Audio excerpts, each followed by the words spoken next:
മാണിക്കച്ചിറകുള്ള മാറത്തു കുറിയുള്ള വായാടി പക്ഷിക്കൂട്ടം വന്നു പോയി കാടൊന്നു കാണാനായി കൂടുന്നു കൂട്ടാനായി ആകാശപ്പുഴ നീന്തി കുതിച്ചു പോയി. ഭയങ്കര ഹോസ്റ്റലേഴ്സ് ഉൾപ്പെടെ എല്ലാവർക്കും ഭയങ്കര റിലേറ്റ് ചെയ്യാൻ പറ്റുന്നതല്ലേ.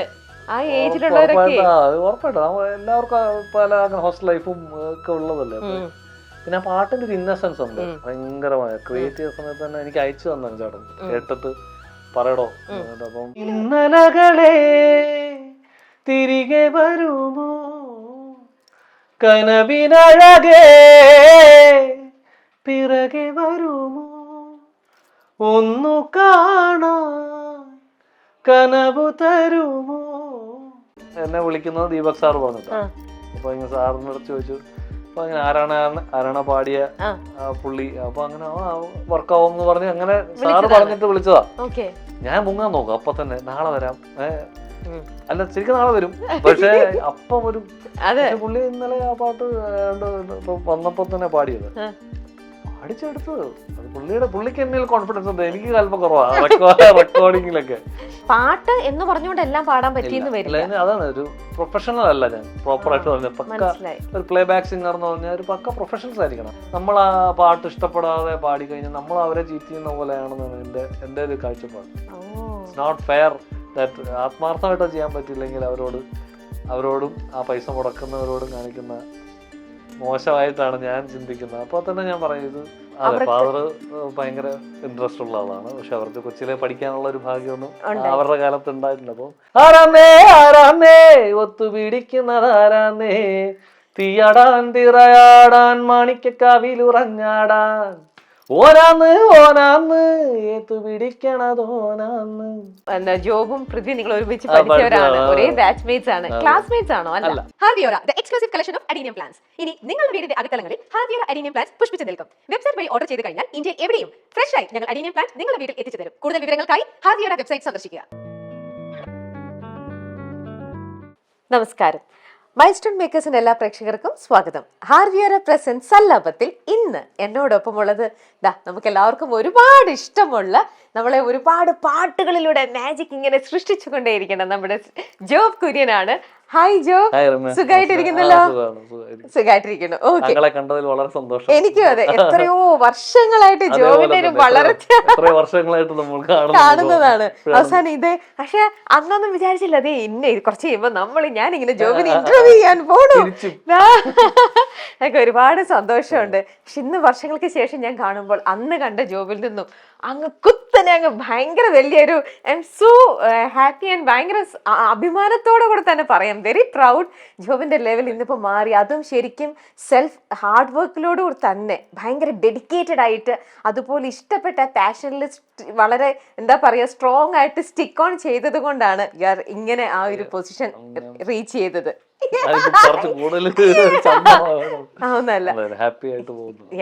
നമുക്ക് തുടക്കത്തിൽ തന്നെ പറയാം, ജോ തിരുവനന്തപുരംകാരനായ, അതായത് ആലപ്പിയിൽ ജനിച്ചു വളർന്നു. പക്ഷേ കുട്ടനാട് ഫാദറിന്റെ സ്ഥലമാണ്.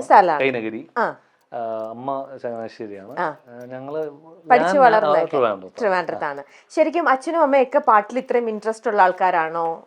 ഫാദർ ഭയങ്കര ഇൻട്രസ്റ്റ് ഉള്ള ആളാണ്. പക്ഷെ അവർക്ക് കൊച്ചിലെ പഠിക്കാനുള്ള ഒരു ഭാഗ്യമൊന്നും അവരുടെ കാലത്ത് ഉണ്ടായിട്ടില്ല. അപ്പം അടുത്ത തലമുറയിൽ ആർക്കെങ്കിലും ഒക്കെ ടേസ്റ്റ് ഉണ്ടെങ്കിൽ പഠിപ്പിക്കണം എന്നുള്ളൊരു വിഷൻ കിട്ടുമല്ലോ. അങ്ങനെ ട്രിവാൻഡ്രത്ത് വന്നപ്പോഴേക്കും അതിനുള്ള സാഹചര്യം ഉണ്ടായി. എനിക്ക് പഠിക്കാനുള്ളൊരു ഭാഗ്യം ഉണ്ടായി. Basically plant of family agriculturist ആണ്. അപ്പൊ പക്ഷെ എല്ലാരും മ്യൂസിക് ഇഷ്ടം ഓഫ് കോഴ്സ് എല്ലാവരുടെയും. ഫാദറൊക്കെ ട്രാൻസിസ്റ്ററൊക്കെ വെച്ച് പണ്ട് റഫീ സാബും ദാസേട്ടറൊക്കെ കേട്ട് അവരുടെ ഭയങ്കര മ്യൂസിക് ലവേഴ്സാണ്. അപ്പം അങ്ങനെ നമുക്കൊരു ഭാഗ്യം എല്ലാം വന്ന് വീഴുന്നതാണല്ലോ. ഇപ്പൊ നമ്മളായിട്ടൊന്നും. പിന്നെ കിട്ടിയ ഒരു അവസരം ഞാൻ ഉറപ്പായിട്ട് ആ പാഷനേറ്റ് ആയിട്ട് ഞാൻ മുന്നോട്ട് ചെയ്തു എന്നുള്ളതേ ഉള്ളൂ. അതും തീരുമാനിച്ചത് എഞ്ചിനീയറിംഗ് ഒക്കെ കഴിയുമ്പോഴാണ് നമ്മൾ അതിനെ ഒരു ഫുൾ ടൈം ജീവിതമാക്കാം എന്നുള്ളൊരു നമുക്കൊരു ഇത് കിട്ടുമല്ലോ, ഒരു കോളിംഗ്. വേറെ ഒന്നും ചെയ്യാൻ പറ്റില്ല എന്ന് തോന്നുമല്ലോ.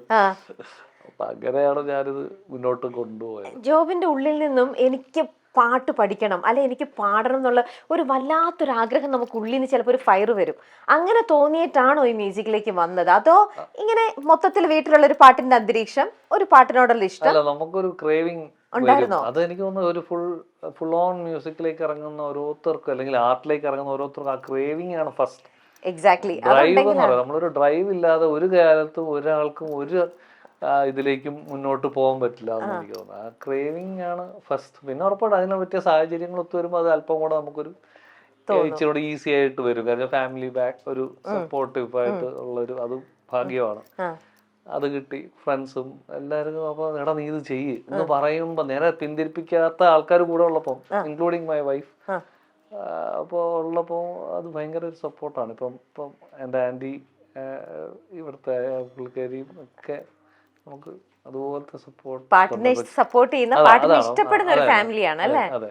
ആ ചിരിച്ച് പറയടാ ശരിയാവും ഒന്ന് പറയുന്ന ഒരു വലിയ കാര്യമാണ്. പിന്നെ ഓഫ് കോഴ്സ് നമ്മുടെ ഡ്രൈവ് മുന്നോട്ട് പോവാ. പിന്നെ നമ്മൾ ഈ പറഞ്ഞ കണക്ക് ഒരു ഒരു ഒരു പിടുത്തമുണ്ട്. അതെ, ഉറപ്പായിട്ടും അതുണ്ട്. അത് ഇന്നല്ലെങ്കിൽ നാളെ നമ്മുടെ എഫേർട്ടിനെ മുന്നോട്ട് കൊണ്ടുപോകുന്നത് അത് തന്നെയാണ്. ആ പുള്ളി വിചാരിക്കുക എന്നാ അവൻ 2 മാർക്ക് കൊടുത്തേക്കാം, പാർട്ടി കുറെ പണിയെടുക്കില്ലേ കൊടുത്ത്, അങ്ങനെയൊക്കെ ഇറ്റ്സ് എ ബ്ലെസ്സിങ്. പിന്നെ എനിക്ക് തോന്നുന്നു ഞാനൊരു ഫോക്കസ് ഞാൻ പിടിച്ചിരുന്നു.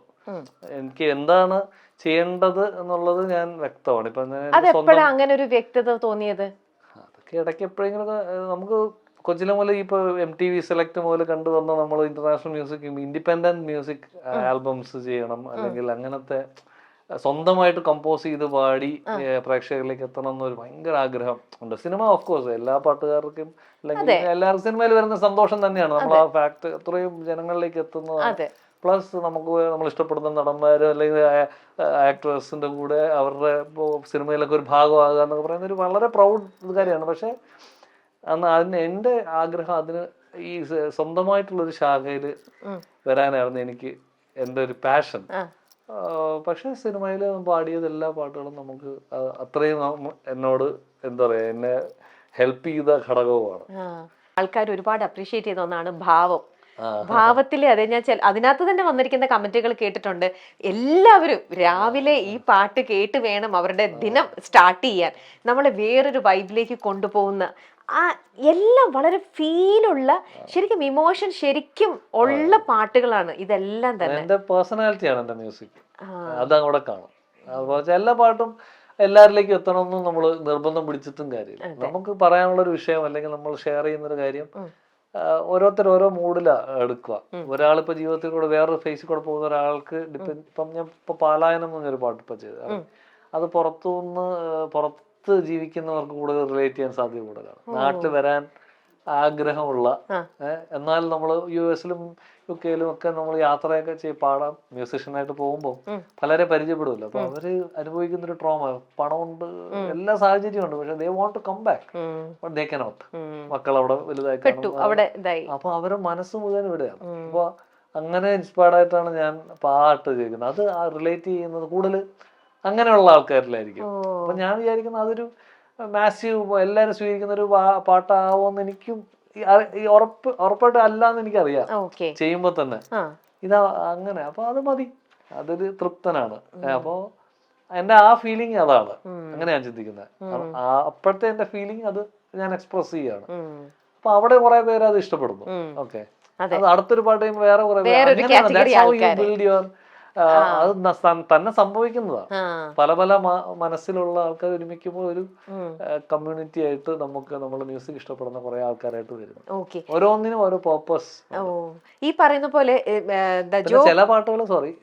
ചില പാട്ടുകൾ ഓട്ടോമാറ്റിക്കലി എല്ലാവരിലേക്കും ഒരേപോലെ, അതൊക്കെ ഒരു ഭാഗ്യമാണ്. നമുക്ക് എപ്പോഴും ഒത്തുവരിക എന്നൊന്നും പറയാൻ പറ്റില്ല. കാരണം ജോബ് പറഞ്ഞ പോലെ ഒന്നും ചെയ്യാൻ വേണ്ടി ജോബ് ഒന്നും ചെയ്യുന്നതല്ല, എല്ലാം സാഹചര്യം പോലെ അങ്ങനെ വന്നു പോയിക്കൊണ്ടിരിക്കുകയാണ്. സമയം എടുക്കുന്നു. ഒരു പാട്ട് കഴിഞ്ഞ് കുറെ കാലം കഴിഞ്ഞ് അടുത്ത പാട്ട് ചിലപ്പോ പിന്നെ സ്വന്തമായിട്ട് പ്രൊഡ്യൂസ് ചെയ്ത് ചെയ്യുന്നതാണ്.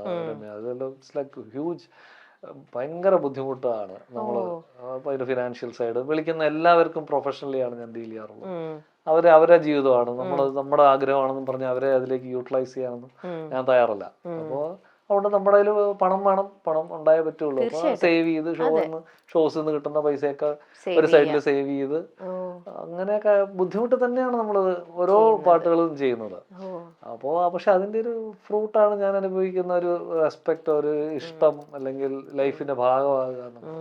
അതിന്റെ കൂട്ടത്തിൽ നല്ല സിനിമ, ഇപ്പൊ മാണിക്കച്ചിറയുള്ള പോലത്തെ പാട്ടുകൾ, ആരാണ് ഇന്നലകളെ തിരികെ വരുമോ, കരിയിലെ ചില്ലറാന്തൽ, സപ്തമശ്രീ, താനെ പൂക്കും, ഹൃദയം ത്തിലെ അരികെ, ഞാൻ കുറച്ച് പാട്ടുകളെ പാടിയിട്ടുള്ളൂ, അധികം പാട്ടുകൾ പാടിയിട്ടില്ല. പക്ഷെ പലതും പ്രേക്ഷകരിലേക്ക് എത്തിയ പാട്ടുകളാണ്. അതൊക്കെ ലോട്ടറിയാണ്. ഒരു പാട്ടുകാരൻ എനിക്ക് കിട്ടുമോന്നൊന്നും എനിക്ക് അറിയത്തില്ല. അതൊക്കെ ഇറ്റ്സ് ഓൾ യുവർ നത്തിങ്, നമ്മുടെ കയ്യിലുള്ളതല്ല. പക്ഷെ അറ്റംപ്റ്റ് ചെയ്യാലോ. അപ്പൊ ഇപ്പൊ ഏമ്പുരാനിൽ പാടിയിട്ടുണ്ട്. അപ്പൊ പൃഥ്വിയുടെ അത് മോസ്റ്റ്ലി ഇറ്റ്സ് ത്രൂ എന്നാണ് ഞാൻ വിചാരിക്കുന്നത്. അപ്പൊ അത് ഭാഗ്യം. അപ്പൊ ഞാൻ ദീപക് സാറ് വിളിച്ചു, ഞാൻ ചെന്നു, ഞാൻ സാർ ചുമ്മാ നോക്കാം, താൻ ചുമ്മാ പാടണം. അവർക്കൊക്കെ നമ്മൾ അത്ര അറിയുന്നുണ്ട്. സാറ് വളരെ കൺസെൻട്രേറ്റഡ് ആണ് എന്ന കാര്യത്തിലൊക്കെ. അപ്പൊ എനിക്ക് കോൺഫിഡൻസ് ഇല്ല, ഒറ്റ മര്യാദയ്ക്ക് ഞാൻ കോൺഫിഡൻസ് ഇല്ല. ഞാൻ പറയാം നാളെ വരാം, മറ്റന്നാൾ വരാന്നൊക്കെ പറയും. മര്യാദയ്ക്ക് പാടിക്കും, ഞാനല്ലേ ഇവിടെ ഇരിക്കുന്നു, ഞാൻ എടുത്തോളാം തന്റെ. എന്നിട്ട് പുള്ളിയുടെ എനിക്കൊന്നും പറയാൻ പറ്റത്തില്ല. നമ്മുടെ ആദ്യത്തെ ഗുരു ഒക്കെയാണ്, മെന്ററാണല്ലോ സൂപ്പർ സ്റ്റാറിലെ. പുള്ളി എന്നെ ഒത്തിരി ഹെൽപ്പ് ചെയ്തിട്ടുണ്ട് എന്റെ. അപ്പൊ പുള്ളി 10 കൊല്ലം മുമ്പേ താൻ ഇത് തന്നെയല്ലേ പറഞ്ഞത്, എന്നിട്ട് പാടി ആരാണ് എന്ത് ഹിറ്റ് അല്ലേ എന്നൊക്കെ പറഞ്ഞു പുള്ളി എന്നെ ചാർജ് ചെയ്തിട്ട് പാടിക്കും. ഞാൻ മുങ്ങാൻ നോക്കാം അപ്പൊ തന്നെ, നാളെ വരാം. അല്ല ശരിക്കും നാളെ വരും, പക്ഷെ അപ്പം വരും. പുള്ളി ഇന്നലെ ആ പാട്ട് ഇപ്പൊ വന്നപ്പോ തന്നെ പാടിയത്, പാടിച്ചെടുത്തത്. അത് പുള്ളിക്ക് എന്നിൽ കോൺഫിഡൻസ് ഉണ്ട്, എനിക്ക് അല്പം കുറവാണ് റെക്കോർഡിങ്ങിലൊക്കെ. അപ്പൊ അത് നല്ലൊരു പ്രോജക്റ്റ് ആയിട്ട് പിന്നെ വിനീതിന്റെ പാടിയിട്ടുണ്ട്. ഈ ഇപ്പൊ എമ്പുരാനിലാണെങ്കിലും ഇപ്പൊ ആരാധനയാണെങ്കിലും ഉറുമിയിലൊക്കെ ആണെങ്കിലും പൃഥ്വിരാജിന്റെ മൂവീസ് ആണ് ഇതെല്ലാം അല്ലെ. ഇതിലും നിങ്ങൾ ജോബും പൃഥ്വി നിങ്ങൾ ഒരുമിച്ച് പഠിച്ചവരാണ്, ഒരേ ബാച്ച്മേറ്റ്സ് ആണ്. ക്ലാസ്മേറ്റ്സ് ആണോ? അല്ല, ബാച്ച്മേറ്റ്സ് ആണ്. Same batch. പുള്ളി സെക്കൻഡ് ഗ്രൂപ്പ് ആയിരുന്നു, ഫസ്റ്റ് ഗ്രൂപ്പ് ആയിരുന്നു. ഓക്കെ, അങ്ങനെ നിങ്ങൾ പഠിച്ചു. അതിനുശേഷം അന്നേരം നിങ്ങൾ ഒരു കാലത്തും ചിന്തിക്കുന്നില്ല നീ നാളത്തെ വലിയ നടൻ ഡയറക്ടറാവും, ഞാൻ നിന്റെ സിനിമ. ശരിക്കും നമ്മുടെ കാലം നമ്മളെ കൊണ്ടുപോകണത് അല്ലേ, നമ്മൾ വിചാരിക്കാത്തൊരു. ഏറ്റവും സന്തോഷം ഇത് കഴിഞ്ഞിട്ട് നമ്മൾ സംസാരിക്കും. വല്ലപ്പോഴും അങ്ങനെ പുള്ളിയെ എപ്പോഴും വിളിക്കാറോ അങ്ങനെ ഒന്നും ബന്ധമല്ല. പക്ഷെ ഭയങ്കര മ്യൂച്വൽ ഒരു ആർട്ടിസ്റ്റ് റിലേഷൻ ഉണ്ടല്ലോ, ഒരു മ്യൂച്വലി കോംപ്ലിമെന്റ് ചെയ്യുന്ന അങ്ങനെ. അപ്പൊ സ്കൂളിലും അങ്ങനെയായിരുന്നു. അപ്പോ എടാ എന്താ ചെയ്യാം, പുള്ളിയും പാടുമല്ലോ. അപ്പൊ ഞങ്ങൾ സ്റ്റേജ് ഷെയർ ചെയ്തു സ്കൂൾ ടൈംസിലൊക്കെ. അപ്പൊ എനിക്ക് very happy to see him there, മനസ്സിലായില്ലേ. ആൻഡ് ഇന്നലെ സംസാരിച്ചിരുന്നു. അപ്പൊ തന്നെ ബാക്ക് പെട്ടെന്ന് സ്വിച്ച് ഇട്ട സ്കൂളായി രണ്ടും. അപ്പൊ നടേ അടിപൊളിയാണ് കേട്ടോ പറയുമ്പോ ഞാൻ എനിക്ക് സന്തോഷം. I am happy that he is still the same with me. And school പോലെ തന്നെ ഉണ്ട്, ഒരു മാറ്റവും ആൾക്കും ഇല്ല. ആൾ അങ്ങനെയായിരുന്നു, ഇങ്ങനെ ഇപ്പോഴും അങ്ങനെ തന്നെ. I am very happy that I M A part of his movies. Like ആരാണ് ഉറപ്പായിട്ടും അത് പുള്ളിക്കും വർക്ക് ആവണം എന്ന് വെച്ചാൽ ചെയ്യുന്ന. അല്ലാതെ നമ്മള് ഫ്രണ്ട് ആയതുകൊണ്ട് എടുക്കണമെന്ന് ആഗ്രഹിക്കാനും പാടില്ല. അവർക്ക് ചേരുകയാണെങ്കിൽ അത് ത്രൂ ആവും. അങ്ങനെയാണ് cinema works like. And I am happy that it worked for him.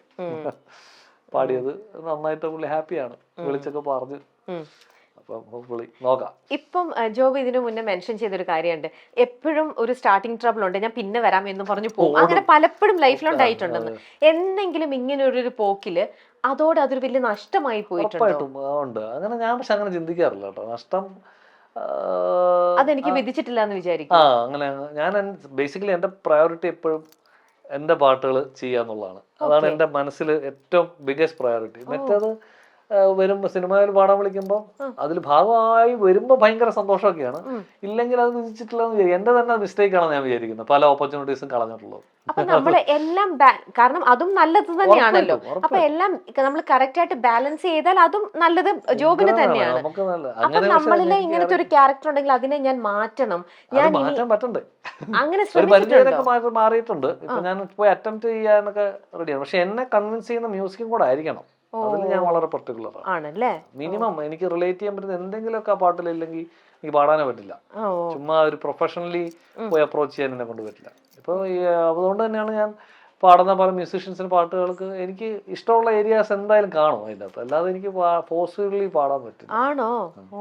അത് പാട്ട് എന്ന് പറഞ്ഞുകൊണ്ട് എല്ലാം പാടാൻ പറ്റിയെന്ന് വരില്ല. അതാണ് ഒരു പ്രൊഫഷണൽ അല്ല ഞാൻ പ്രോപ്പർ ആയിട്ട് പറഞ്ഞത്. പക്ക ഒരു പ്ലേ ബാക്ക് സിംഗർ എന്ന് പറഞ്ഞാൽ ഒരു പക്ക പ്രൊഫഷണൽസ് ആയിരിക്കണം. അവര് എന്തും റെഡി ആയിരിക്കണം.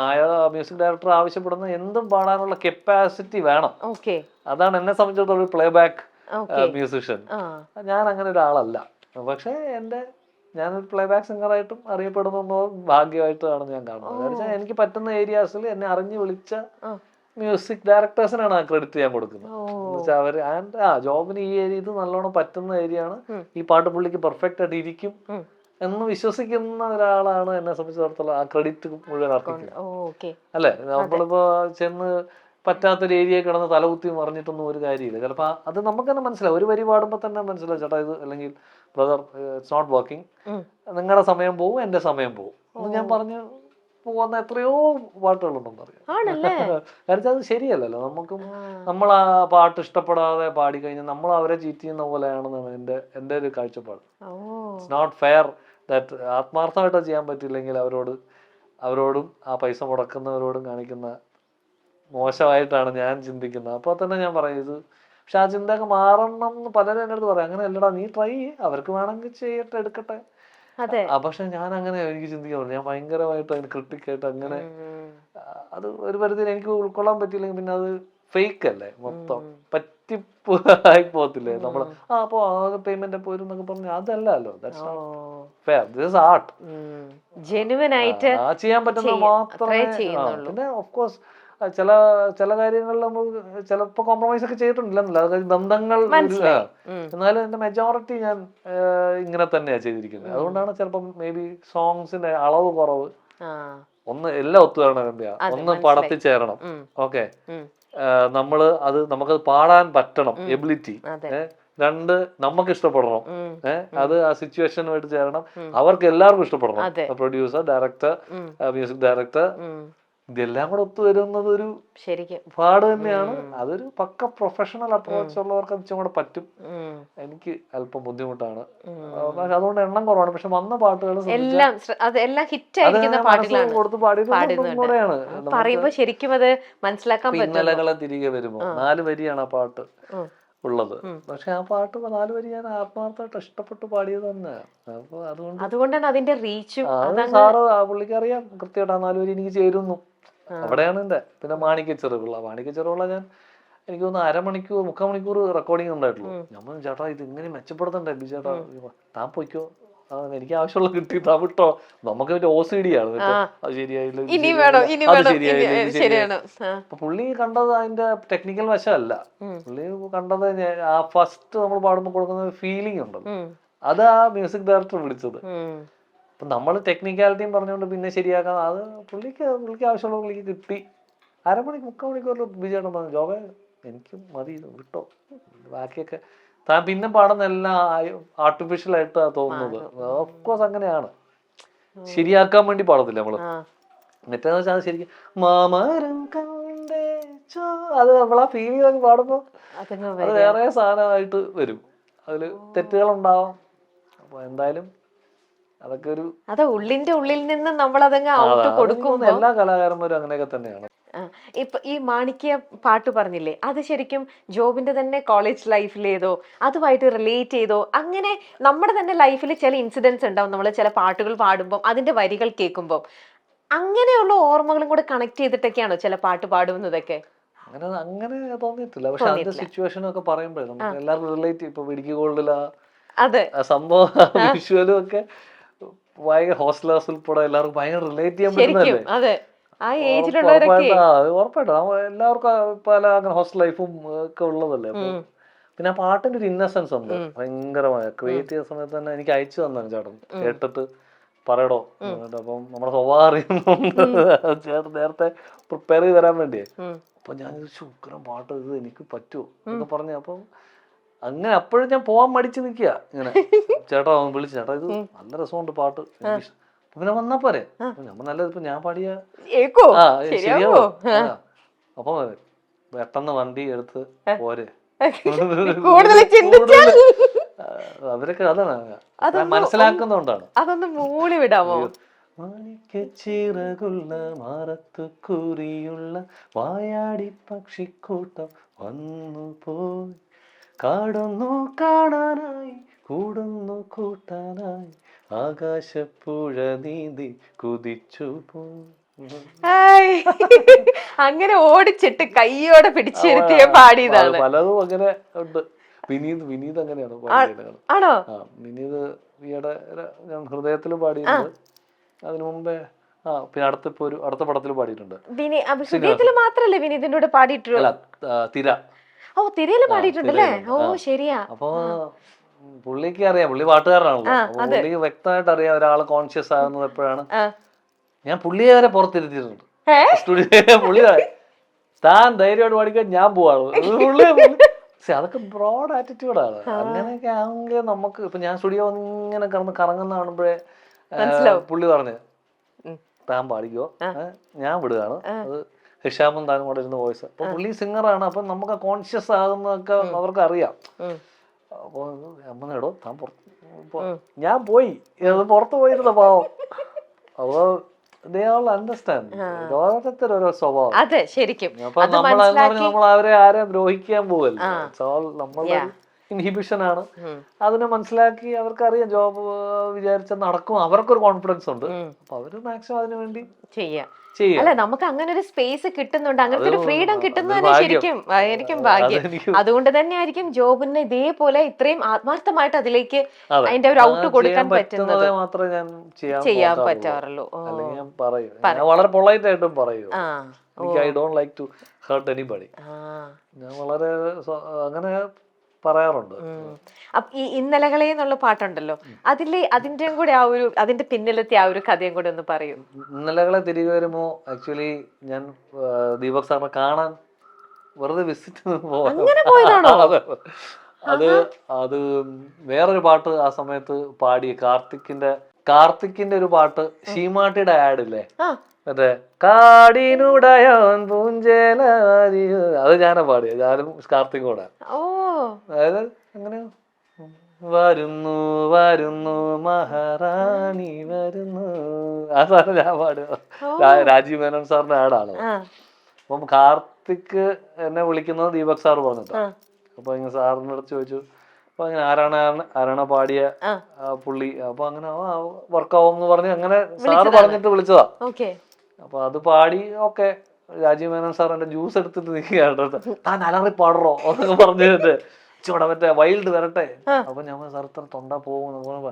SPB സാറിനെ കൊണ്ടുവരാൻ ഞാൻ ഇതുവരെ കറച്ചിട്ടുണ്ട്. പിന്നെയാണോ താൻ പാടറോ എന്ന് ഇപ്പോഴും ഓർമ്മയുണ്ടത്. അങ്ങനെയല്ല, പുള്ളിക്ക് വേണ്ടത് പുള്ളിക്ക് അറിയാം, ഹിനോസ്. അപ്പം ഞാൻ അത് ത്രൂ ആയി.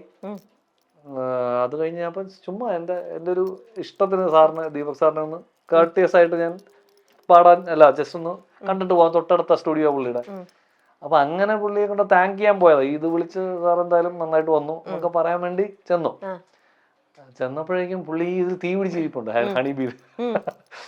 സംഭവം എല്ലാ സമയത്തിനും പുള്ളി പറഞ്ഞു, ജോബേ ഈ പാട്ടിന്റെ 4 വരി ഒന്ന് ജസ്റ്റ് ഒന്ന് മൂളി ട്രാക്ക് പാടുന്ന പോലെ അത് അവർക്ക് അയച്ചു കൊടുക്കാനാണ് പാട്ട്. അപ്പം പെട്ടെന്ന് പാടുമോ? ഞാൻ അപ്പൊ തന്നെ പിന്നെന്താന്ന് പറഞ്ഞ നേരെ പുള്ളിയാണ് ആ സ്പേസ് ഉണ്ട്. പുള്ളി ആ ടേക്ക് എടുക്കുന്ന സമയത്തൊക്കെ. അപ്പൊ ഞാൻ നേരെ കയറി ഇന്നലകളെ തിരികെ 4 വരി പാടി ഞാൻ പോയി. ചുമ്മാ വൈകിട്ടായപ്പോ വിളിച്ചു, ഇനി മാറ്റണ്ടെന്ന് ലാൽ സാർ പറഞ്ഞിട്ടുണ്ട്. അത് അതെങ്ങനെ ശരിയാവും?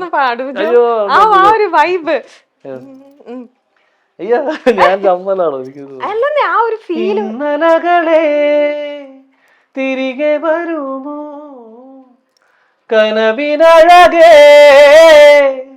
പിറകെ വരുമോ ഒന്നു കാണാൻ കനവു തരുമോ കൂടെ വരുവാ ചിറകു തരുമോ. ഇതിങ്ങനെ പാടിക്കഴിയുമ്പോഴേ ജോബ് തന്നെ അവിടെ വെച്ച് തന്നെ കേൾക്കോ? അതോ ഞാൻ ചില സമയത്ത് അത് പാടുന്ന തൃപ്തി കിട്ടുന്നവരെ ഞാൻ പാടാൻ നോക്കാം. അങ്ങനെയാണോ? പിന്നെ കുറച്ച് കഴിയുമ്പോ മനസ്സിലാവും അത് കിട്ടില്ല. അപ്പൊ അവര് തൃപ്തി കിട്ടാൻ വലിയ പാടാണല്ലോ കലാകാരന്മാർക്ക്. അതെ, നമുക്കത് എത്ര എന്ന് പറഞ്ഞാലും അല്ലെങ്കിൽ അത് ആര് പറയുമ്പോഴാണ് കറക്റ്റ് ഒരു ജഡ്ജ് ഒരാൾ ഇരുന്നില്ലെങ്കിൽ ഉണ്ടല്ലോ, ഒരാൾ അത് കേട്ട് കറക്റ്റ് എടുക്കാൻ ഇരുന്നില്ലെങ്കിൽ നമ്മളിങ്ങനെ ചെയ്തുകൊണ്ടിരിക്കും. നമുക്ക് ഡൗട്ട് ആയിരിക്കും എപ്പോഴും, പ്രത്യേകിച്ച് OCD ഉള്ളപ്പോ. ഒരിക്കലും നല്ലൊരു കാര്യമല്ല, തീരുമാനിക്കാൻ പറ്റത്തില്ല. അതുകൊണ്ടാണ് സ്വന്തം പാട്ടുകൾ തീരുമാനത്തിലെത്താൻ ഭയങ്കര സമയമെടുക്കും. ഈ ആരാധന എന്നുള്ള പാട്ടിലേക്ക് വന്നതാണെങ്കിലും അതും ഈ പറയുന്ന പോലെ അതിന്റെ പിന്നിലത്തെ ഒരു എക്സ്പീരിയൻസ് അല്ലെങ്കിൽ നല്ലൊരു ഓർമ്മകൾ. ഇതേപോലെ സാറ് ഞാൻ ചേതനെ പിയാനോ പഠിച്ചുകൊണ്ടിരിക്കുന്ന സമയത്താണ് ആ പാട്ട് പാടാൻ വിളിക്കുന്നത്. അപ്പൊ അന്ന് ഞാൻ വേറെ ഒരു പ്രോജക്റ്റ് കൊടുക്കില്ല, ഞാൻ പഠിക്കും എന്നുള്ളത്. അതായത് സൂപ്പർ സ്റ്റാർ കഴിഞ്ഞിട്ട് അത്യാവശ്യം നല്ല രീതിയിൽ പ്രോഗ്രാംസ് ഒക്കെ കിട്ടിയിരുന്ന സമയത്ത് ടോട്ടലി ലെഫ്റ്റ് സീൻ. കാരണം വെച്ചാല് നമുക്ക് പുരോഗമനം ഇല്ലെങ്കിൽ ഒരു കാര്യമില്ല. മ്യൂസിഷ്യനായിട്ട് അപ്ഡേറ്റഡ് ആണ്, നമ്മൾ പഠിക്കണം, നമ്മൾ പറ്റണ പോലെ അത് വർക്ക് ചെയ്യാതെ.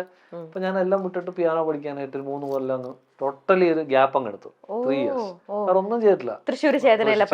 അച്ഛൻ തോമസ് അച്ഛൻ്റെ അടുത്ത് സ്റ്റീവൻ ഞാൻ എന്നെ കൊണ്ടാക്കിയത്. അപ്പം ചേട്ടാ നിനക്ക് പുള്ളി പറഞ്ഞു ഇത്ര ആഗ്രഹം ഉണ്ടെങ്കിൽ നീ അവിടെ പോ, അച്ഛൻ്റെ അടുത്ത് ഞാൻ വിളിച്ചു പറയാം. അപ്പം വരുന്ന നമുക്ക് കിട്ടിയ ഒരു പേരും ആ സമയത്ത് നിന്നൊരു സംഭവം ഉണ്ടല്ലോ, മറ്റേ റിയാലിറ്റി ഷോ റണ്ണറപ്പ്. അപ്പൊ അതൊക്കെ ഡ്രോപ്പ് ചെയ്തിട്ടാണ് ഞാൻ പോയത്. അന്ന് നമുക്ക് കാര്യം നമുക്ക് പുരോഗമനം ഇല്ലെങ്കിൽ ഇതൊന്നും നിക്കില്ല അല്ലേ. സ്വന്തം ഡിസിഷൻ. നമ്മുടെ ക്രേവിങ് വേറെയാണ്, അത് കൂടുതൽ അച്ചീവ് വേറെ കാര്യങ്ങൾ ചെയ്യണം. അപ്പൊ ചുമ്മാ കുറെ ഷോ ചെയ്ത് അതിന്റെ പബ്ലിസിറ്റി മാത്രം ഇങ്ങനെ നടക്കുന്നതിനോട് എനിക്ക് നമ്മുടേതായ ഒരു ഐഡന്റിറ്റിയിലേക്ക് എത്തണം. അപ്പൊ അങ്ങനെ ഞാൻ വിട്ടൊരു 3 കൊല്ലം പോയ സമയത്താണ് ഉറുമി വിളിക്കുന്നത്. സാർ വിളിച്ച് ഇവിടെ ഒരു പാട്ടുണ്ട്. നമ്മൾ സാറിന് ഇവിടെ പ്രാക്ടീസ് മറ്റേ അച്ഛൻ അവിടെ ഭയങ്കര സ്ട്രിക്റ്റ് ആണ്, അച്ഛൻ സ്ട്രിക്റ്റ് ആണ്. പക്ഷെ അച്ഛൻ ഇതൊന്നും നല്ല വരുന്നതിനൊക്കെ അച്ഛന് ഇഷ്ടമാണ്. പക്ഷെ അത് നമ്മുടെ ഒരു ഇൻഹിബിഷൻ. ഞാൻ പറഞ്ഞു ഇപ്പൊ ഇവിടെ പുള്ളിയോട് ചോദിക്കാൻ തന്നെ മടിയാണ് ഇവിടുന്ന് പോവാൻ. അതൊന്നുമില്ല, ഞാൻ പറഞ്ഞു അപ്പോഴേക്കും ഞാൻ അച്ഛനോട് അച്ഛൻ ഇങ്ങനെ പാട്ട് പാടാനായിട്ട് വിളിച്ചു, നീ പോയിട്ട് പാടാ. അപ്പൊ അങ്ങനെ അച്ഛൻ വിട്ടു. നേരെ അവിടെ ചെല്ലുന്ന ആരാണ് എനിക്ക് ഞാൻ 3ാമത്തെ 4ാമത്തെ ആളാണെന്നാണ് പാടുന്നത്. അത് പല വേറെ ഫീലായിരുന്നു. ഇപ്പൊ കേൾക്കുന്ന ഫീലല്ല അത്, നേരത്തെ കമ്പോസ് ചെയ്തിരുന്ന വേറൊരു സ്റ്റൈൽ.